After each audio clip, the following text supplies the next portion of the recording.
আসসালামু আলাইকুম বন্ধুরা, আজ আমি বানাবো সবজি দিয়ে এমন একটি ডাল যা একবার খেলে বারবার খেতে মন চাইবে।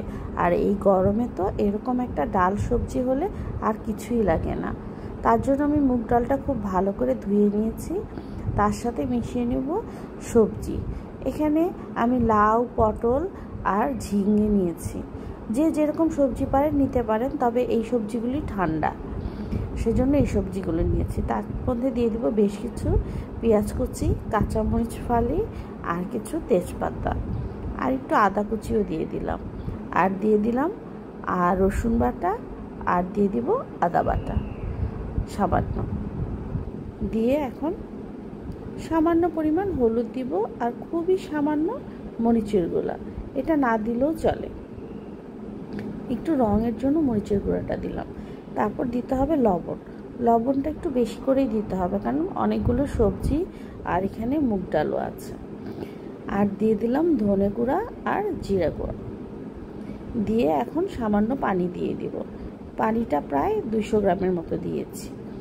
দিয়ে মাখো মাখো পানি দিয়ে এখন আমি এটা ভালো করে নেড়ে চেড়ে একদম চুলার জালটা বাড়িয়ে দমকা জালে রান্না করব।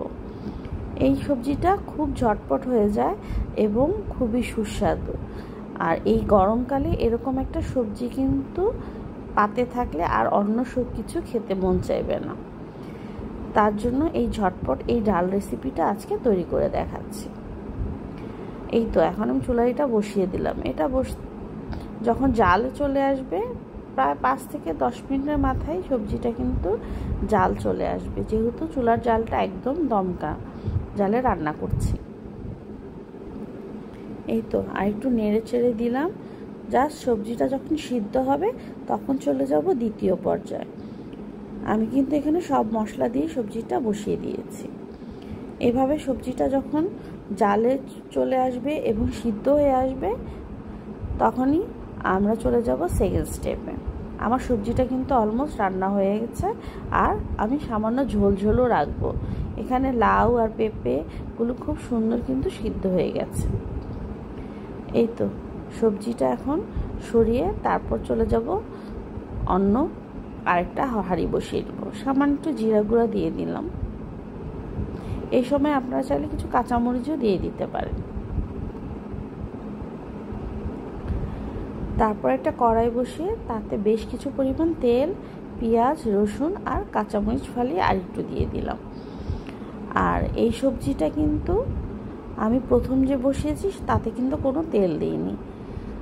যখন আমি এটা বাগার দিব তখনই আমি বেশ কিছু পরিমাণ তেল দিয়ে বাগার দিব।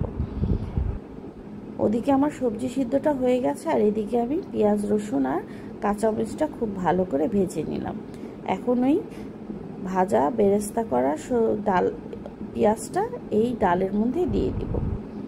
এতে কিন্তু খুব সুন্দর একটা গন্ধ আসবে এবং সবজিটাও খেতে খুব ভালো লাগবে।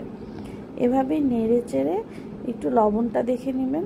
যদি লবণটা পর্যাপ্ত না হয় তাহলে সামান্য আর একটু লবণ দিয়ে দিবেন। তারপর একটু ঘিও দিয়ে দিবেন। এখানে 1 চামচ ঘি দিলে কিন্তু সবজিটা খুব সুন্দর একটা গন্ধ আসে। এই সবজিটা দিয়ে গরম ভাত, পরোটা, লুচি কিন্তু খুবই ভালো লাগে। এতক্ষণ আমার সাথে থাকার জন্য সবাইকে অনেক অনেক ধন্যবাদ।